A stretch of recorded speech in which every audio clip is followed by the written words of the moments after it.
Hi folks, it's Dr. Tim Kitchen here from Adobe, and it's a great pleasure to have a number of people who have joined us live for this webinar that we're recording at the moment called Safe and Ethical Use of AI with Adobe to Enhance Teaching and Learning. This is the first of our new series of webinars for this academic term. So over the next 6 weeks, usually on a Wednesday at 4 o'clock Australian Eastern Standard Time, we'll be running these sessions. Each session goes for about 45 minutes.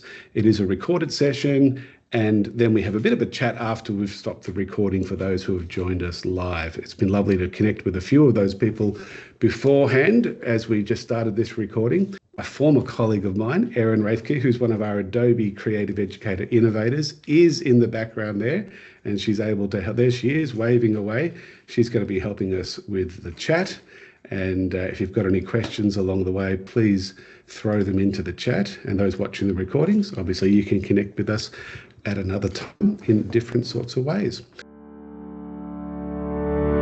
Thank you for joining this weekly webinar series from the ANZ Adobe Education team. In the spirit of reconciliation, we acknowledge the traditional custodians of the lands on which we gather and pay our respects to their elders past, present and emerging. We honour the wisdom, knowledge and artistic expressions that Indigenous communities have shared with the world. Their contributions to the arts and education continue to inspire and enrich our lives. Through creativity and education, we strive to build a future where all voices are heard and celebrated. Whether you're just getting started or looking to deepen your skills, these sessions aim to provide hands-on tips, classroom examples, and expert insights to help teachers make the most of Adobe's powerful creativity tools. If you would like to workshop along with the presenter, we encourage you to use 2 screens or 2 devices, one to view the presentation and the other to access the software. This avoids constantly flicking between windows.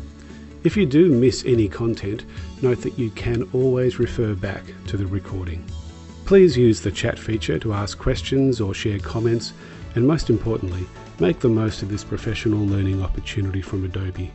Now it's over to the Adobe Education team.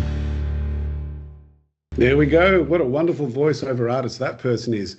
Although I make that joke every time and it's probably not funny anymore. All right, let's talk about AI and particularly safe AI. Do you know that Adobe's been using AI in its software since 2016? Not Gen AI. We've been using Gen AI since 2023, but way back to 2016, so nearly 10 years, so 9 years of using AI. You would have seen it creep in back in those early days of 2016 in a range of software. Our AI engine for non-Gen AI is called Adobe Sensei. Our AI engine for Gen AI is called Adobe Firefly. We'll talk about that in just a minute. So the focus of this particular webinar is safe and ethical AI and Gen AI in the teaching and learning process.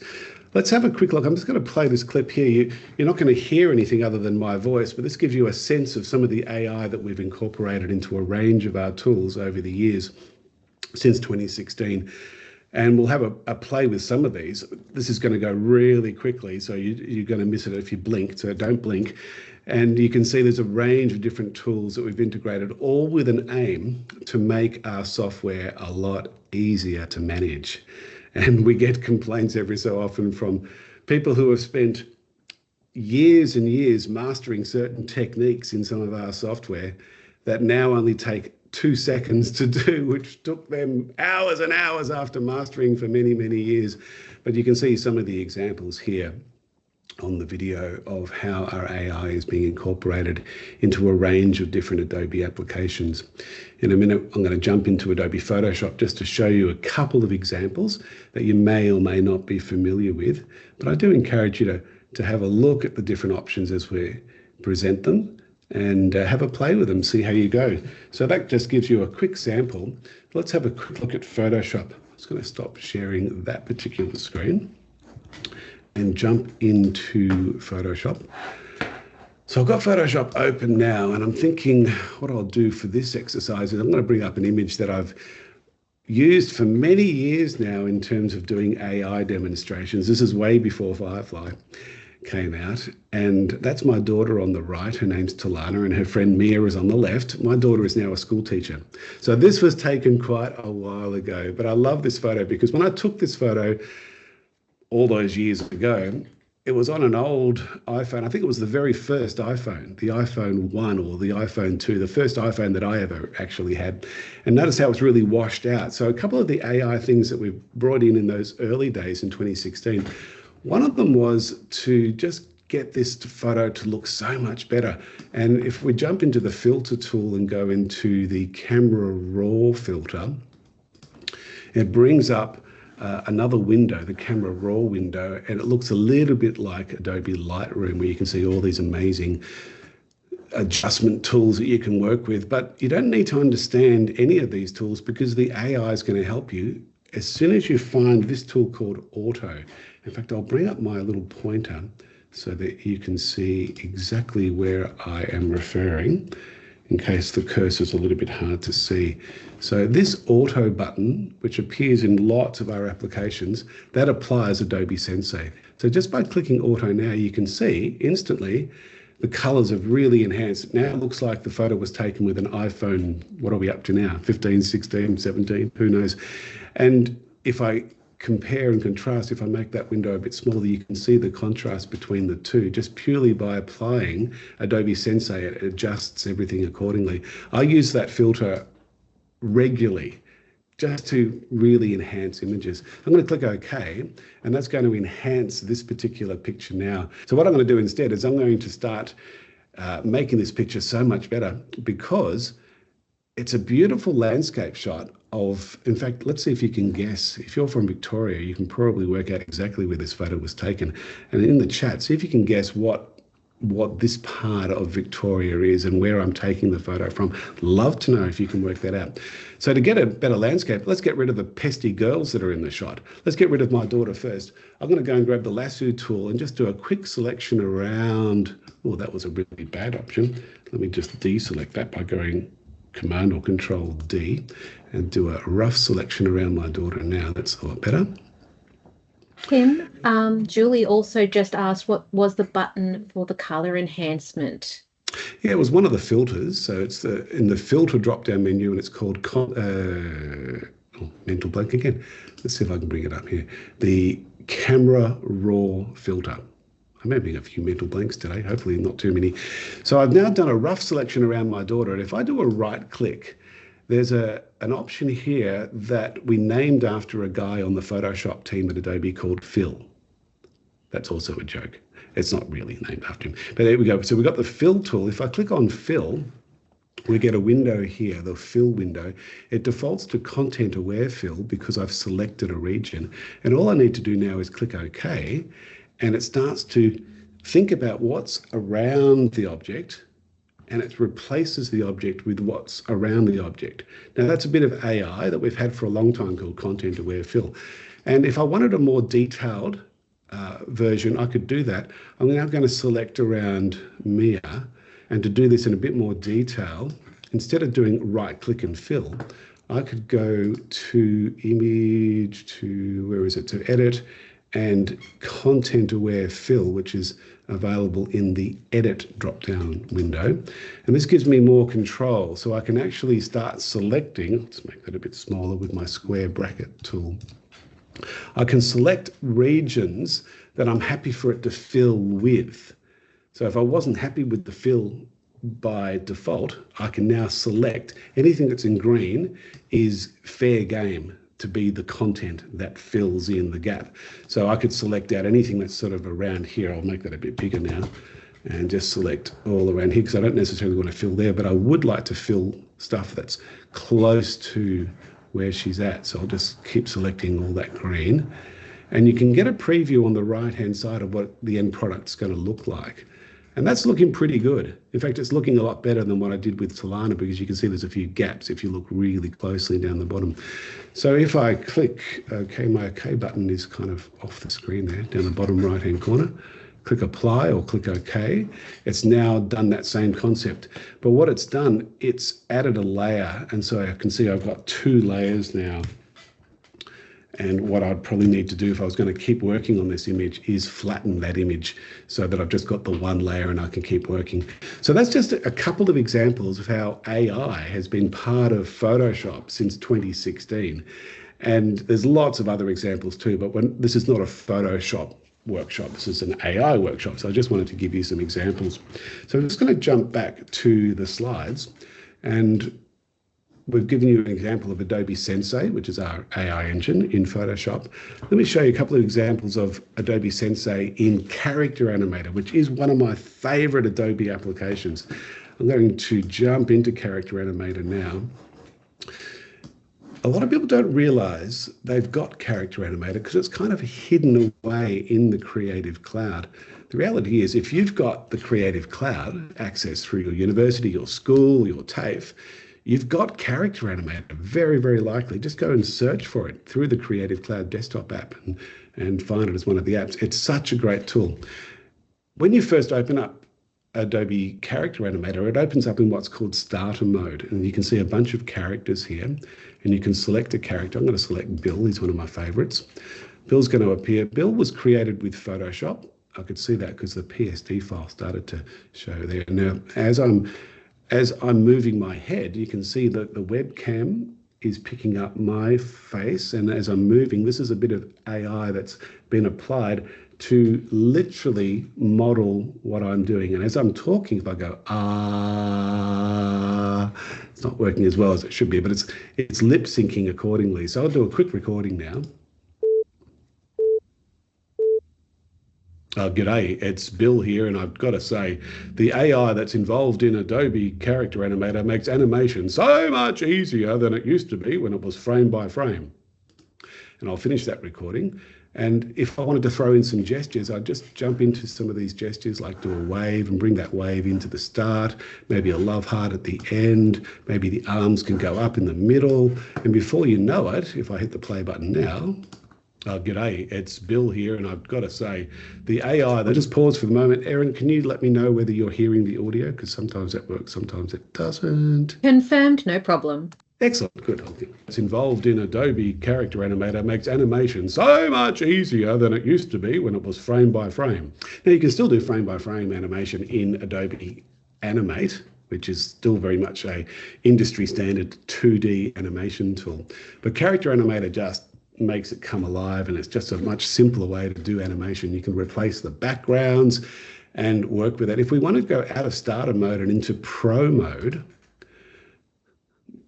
then we've got all bells and whistles. This was actually created by the Adobe After Effects team when they realized they had this technology. It was part of their tracking technology, the same technology that's used when Harry Potter moves his wand and you get that beam coming out of the wand. Well, that same tracking technology is kind of reversed in a sense, and now it's tracking you, and you're being the person that's being tracked. And then your character is reacting accordingly.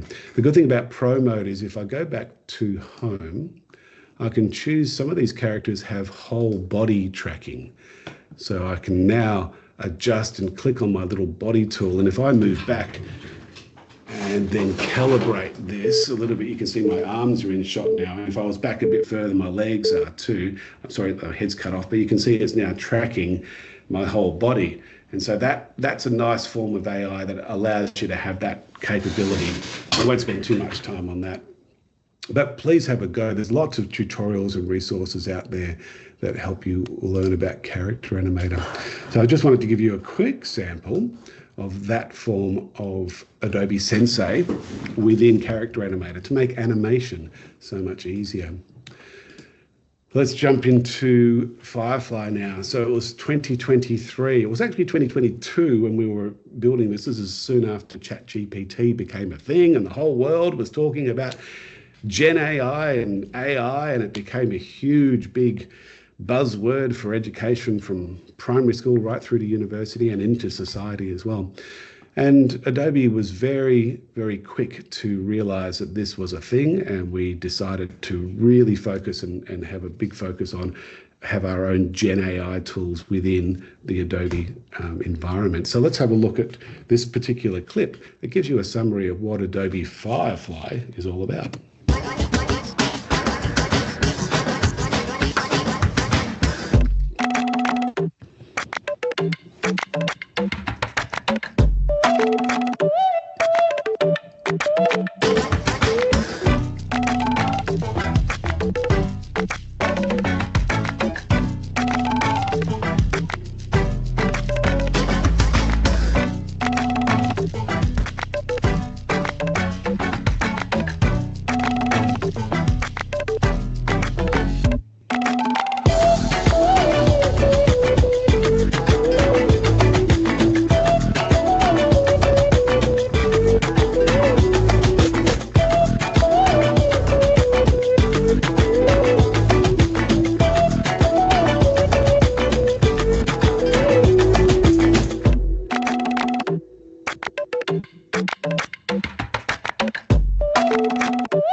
around now for a while. I'm sure most of you have already had a play with Adobe Firefly. In fact, Al, you might want to throw in the Firefly link, because there is an app, there is a web page that is called firefly.adobe.com. That's the link, and then you can go in and play and work with it. If you've got a Creative Cloud license, you can have as many or lots of different credits, and you can build all sorts of different things. The most recent addition to firefly.adobe.com is video, and to actually put in a prompt to create a 5-second video. That's just incredible technology. It takes a lot of credits to do that, but it's worth having a look in your own time when you get a chance. What I'd like to do is show you how Firefly is being used in Photoshop. So I'm going to bring Photoshop back up again, and I'll just jump back home. I've got a picture here of a school that I worked in Sydney earlier this year, and I was asked to recreate this image for a workshop that I was doing. And I thought, well, let's give, unfortunately, when I took this photo, I didn't get a photo of the full widescreen of all the grounds around it. So using Firefly, you can do very simple things like go to the cropping tool, and then open up the cropping a little bit, maybe even up the top too, add a few more leaves and maybe a bit more pavement. So we've got these gaps. So instead of cropping in, we're cropping out. And you can see this floating toolbar here. Now I could start putting a description of what I'd like to fill using the Gen AI tool, Adobe Firefly. But in this case, I'm just going to click Generate, because the image itself becomes the prompt. And it's thinking about the content, and now it's thinking about new buildings, new trees, new pavement, new leaves. And within a few seconds, I will instantly get 3 different options. There's the first. And if I go down to the little arrows down here, oops, you can't see the floating toolbar when I do that. There's my second one, there's my third one. So everything that's around there has been generated with Gen AI, and that's Adobe Firefly within Photoshop. That's just one example of how it's being utilized in a lot of our tools, and more to come as well, which is really exciting. But this is a school, and that doesn't look like a school when there's no kids. So let's just grab that lasso tool again, and I'm going to select a region of the pavement here where I will put a description this time, put in a prompt. I'll say students eating lunch. That'll do. Let's see what comes up. So again, it usually takes between 10 and 15 seconds, depending on your Wi-Fi, and the fact that I'm using Teams at the moment and I'm running a webinar, I'm probably really straining my Wi-Fi a little bit, so it might take a little bit longer. But any second now, we'll get the first of 3 different Firefly. There we go. There's my first option, and I'll click the second option. Oh, it's one student, so I'll probably go with my first one because I did ask for students. So there's my 2, and they've appeared there. There's even a shadow. It's quite incredible technology. And the beauty of this is that it's working with Adobe stock. And this is where we start talking about the safe and the ethical use of AI, because there are other tools out there that'll do similar things to this. But the edge that we have at Adobe over those other tools is that we model all of our Gen AI on Adobe stock. Now, Adobe stock, if you're not familiar, is Adobe's repository of millions of royalty-free images that you can use and you can publish. It's also got thousands of video files and thousands of audio files, 3D assets. Adobe stock is just an incredible thing. In fact, Al, if you wouldn't mind getting the stock.adobe.com link so people can investigate that later, and throw that into the chat too, that'd be great.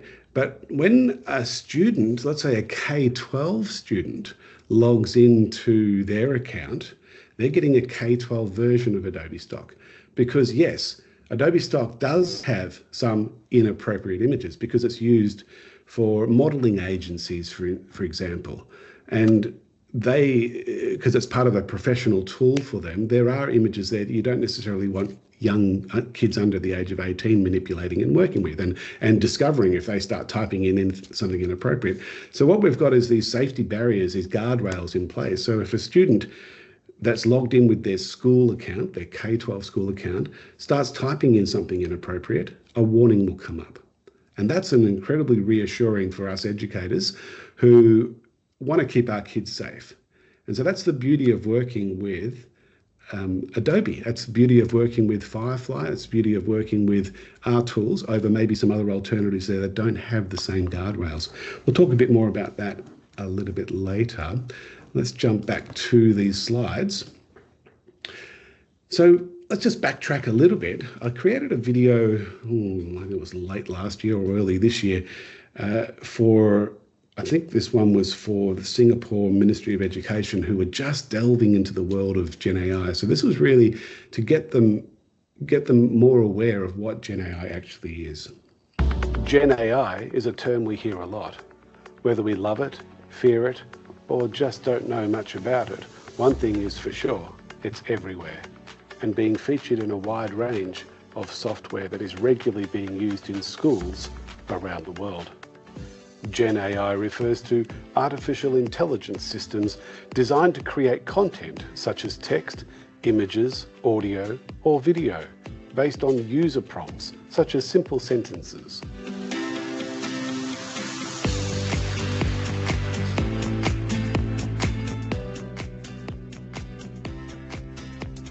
These systems use machine learning models trained on massive data sets to generate outputs that resemble human creativity and intelligence.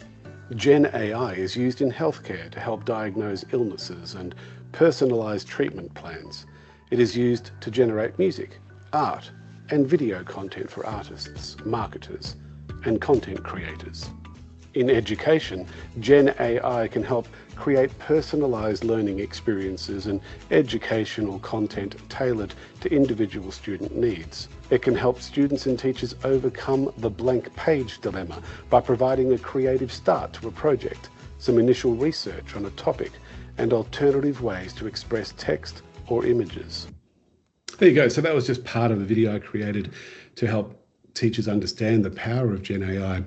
So I'd like to know from you guys who are with us live, and we've got about 36 people already, which is great. What Gen AI tools are you currently using at your university, your TAFE, or your school? Just quickly put them into the chat, just get a bit of an idea of what Gen AI is currently being used. And also in the chat, just type in whether you're a K-12, TAFE, or uni, so we get a bit more of a context there about your responses. Let's start seeing what comes up. So what Gen AI are you currently working with? And Julie's saying Adobe Express, and she's in a tertiary setting. And David's saying mainly Copilot, searching and sorting emails and editing. Shirley's saying using POE and also Notebook LM. We've got Tracy from TAFE using Copilot. Copilot's very popular. Rick saying, oh, there's a bunch there that Rick's using, and he's also from a tertiary background. And Gemini AI from a TAFE background from Matthew. Tim Cosgrove's using Adobe Express in a K-12 context. So you can see there's a whole bunch of different tools. Copilot's coming up a lot. Adobe Express is coming up a lot. And of course with Adobe Express, it's Firefly basically. That's the Gen AI engine. And Bernie's saying he's at Canberra Institute of Technology in TAFE. Copilot and Firefly through Adobe Express. Terrific. So there's lots of different options there, and it has been around for a while. We did some research late last year, or during last year. We launched this research in 2025 in January this year, and this involves 3,000 teachers. And Al, I'll get you to put the link to this research in the chat for those of you who are interested in finding out a bit more. But to give you some of the findings of this study with the 3,000 educators. In a recent study by Adobe and the Canadian-based research firm Advanis, about 3,000 teachers from a range of countries and curriculum areas and levels were surveyed about their use of Gen AI in schools. Almost 90% of responders said that students are creating work with Gen AI tools for their coursework, with 20% being required to, and 69% having the option to use Gen AI. This research also found that 67% of students who create with Gen AI did so at least weekly, with 21% using it each day. 94% of teachers said that Gen AI was helpful in increasing the speed of creation. 93% said that it improved creative confidence. 93% also said that Gen AI removed barriers for students without advanced design skills. 57% said Gen AI improved student engagement, and 51% said it improved student communication and self-awareness. A lot of positives there, which is great because we often hear about the negatives. So it's nice to see that there is some evidence there to say that it is a great tool to use. And that research might be something that you want to share with your context, with your people. Even though this was a K-12 focused research, actually it wasn't just K-12, this was higher ed as well. But it's good to know that when you're in a university or a TAFE context, that the students that are coming into your systems, these are some of the stats that we're seeing. So why is Adobe's Gen AI safer than most? We've touched on this a little bit, but this clip explains a bit more. Adobe Firefly is modeled on Adobe stock, which is millions of royalty-free images. And when students and teachers sign in with their school email, they get a K-12 filtered version of Adobe stock to avoid modeling on anything that may be considered inappropriate. This also protects users from generating content that may have copyright concerns because brand names are blocked. This means that when Firefly is activated through Adobe Express and other Adobe applications, what is produced can be published without ethical concerns. And that's worth noting too. I mentioned the inappropriate ban that we have for kids. Not that they would ever do that, but if they did, those guardrails were in place. But the fact that a student, if they type in Superman or Spider-Man or Batman, they're brand names. They really shouldn't be creating images based on other people's work. There's copyright issues as well. And I'd recommend that if any of your students are using a Gen AI tool that does recreate brand names, you'd be thinking twice about using that. The other thing to be focused on here, particularly if you're in a K-12 context, is that the Safer Technologies of Schools program, which was set up by the Ministers of Education during COVID around Australia and New Zealand, we've now been registered as safe by them. So we've got our verification badge for the next 2 years after doing quite an extensive assessment of our Gen AI tools throughout the whole Creative Cloud. So we're very proud that we are ambassadors of the Safer Technologies for Schools program. You can actually go into their website and you can start searching up software that you're using with your students and seeing whether it's been verified through ST4S. That's a little exercise that might be worth doing at some point. This clip explains more. In 2024, the Adobe Creative Cloud successfully qualified to be part of the Safer Technologies for Schools, ST4S, product badge program. This involved an extensive assessment on the way the Gen AI tools are managed, as well as overall cyber safety components. As a result, Adobe Express is now part of the single sign-on system for all government schools in Queensland, New South Wales, Victoria, Northern Territory and South Australia, as well as most independent and Catholic schools around Australia. Sorry, Western Australia, haven't quite caught up yet. We're still in negotiations, and then we can say it's right across the whole of Australia. But it's been amazing how our connection with ST4S is suddenly, we've got all this access now for all the government schools, pretty much all the government schools around Australia, other than in WA, but that's another story. All right. Just to finish off what we're working with here, and then we'll have a chat with some people, and Al, I might get you to interrupt if there's any questions in the chat, but the Content Authenticity Initiative is worth mentioning too, because this is a big, strong connection with safe and ethical use of AI.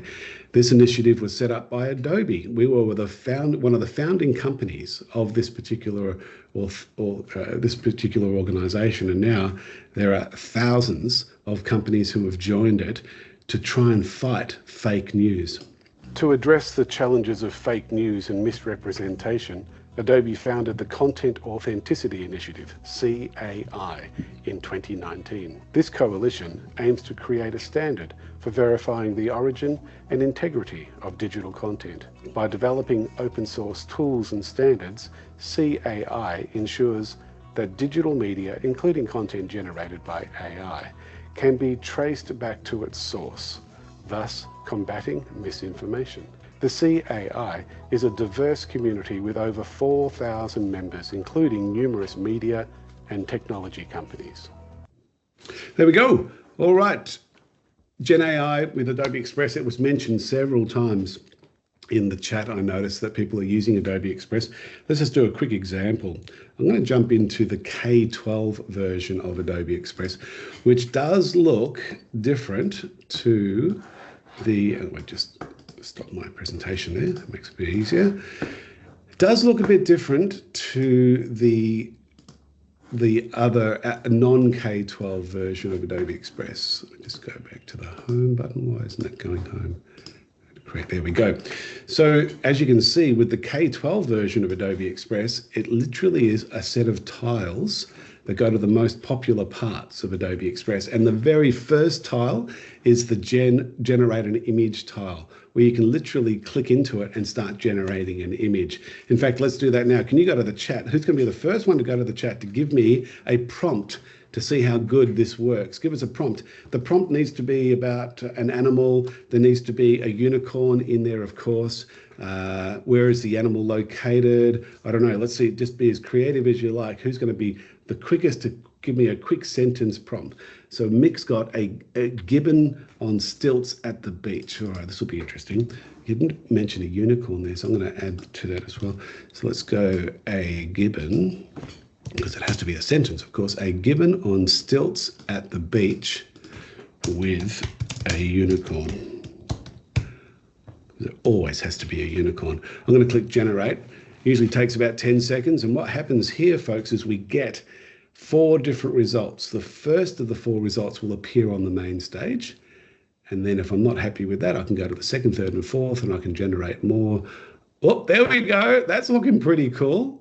Not so sure if that unicorn's looking too happy. Let's find this one here. That looks pretty good. So you're getting a lot of interesting results. And again, what we've got here is probably about 15 different images from Adobe stock that have been merged in together to create this image that's never existed before. And that's the beauty of working with Adobe Firefly.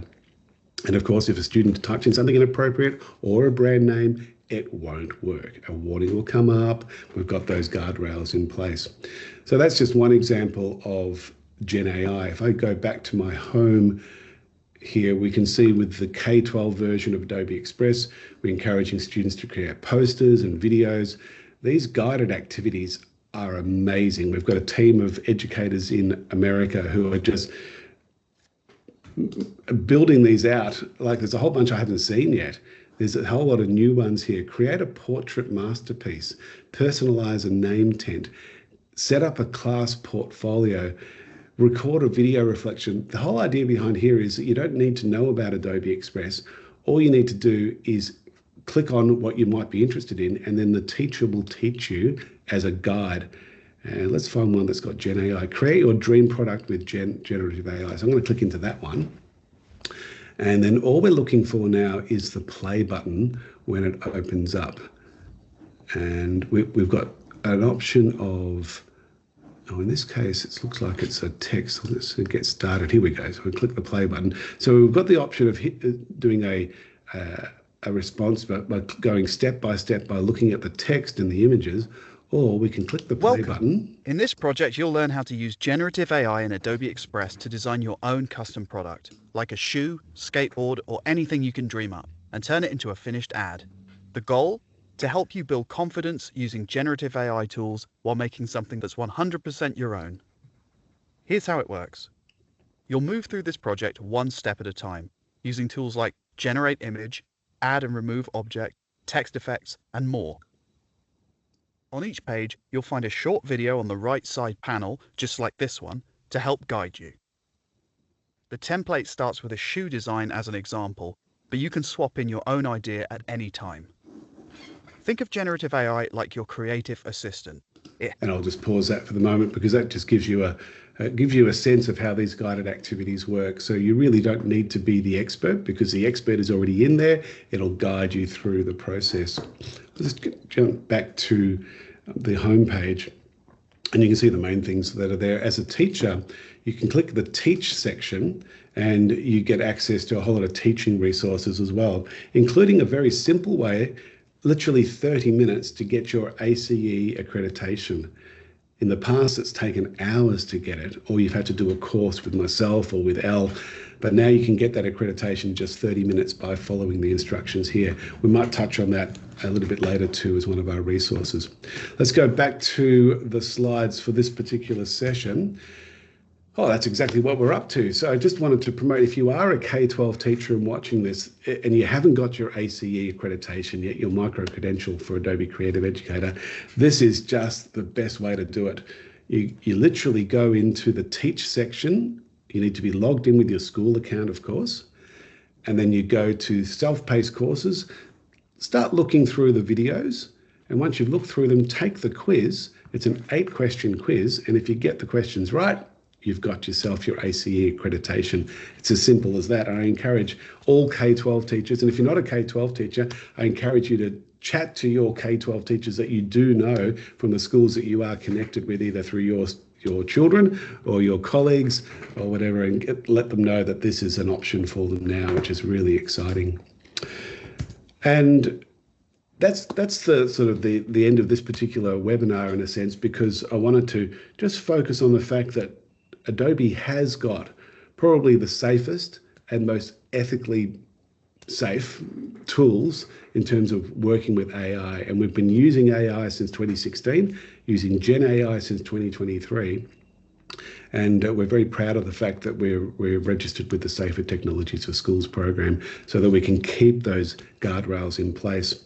And as I finish off with a couple more promos, like next week's webinar, for instance, I'm going to encourage the people who have joined us live to hang around and ask some questions live. And those of you watching the recording, well, you've got other ways you can connect with us, but I do encourage you to make the most of these tools because they are amazing and they really help engage the teaching and learning process in so many different creative ways, from primary schools right through to university.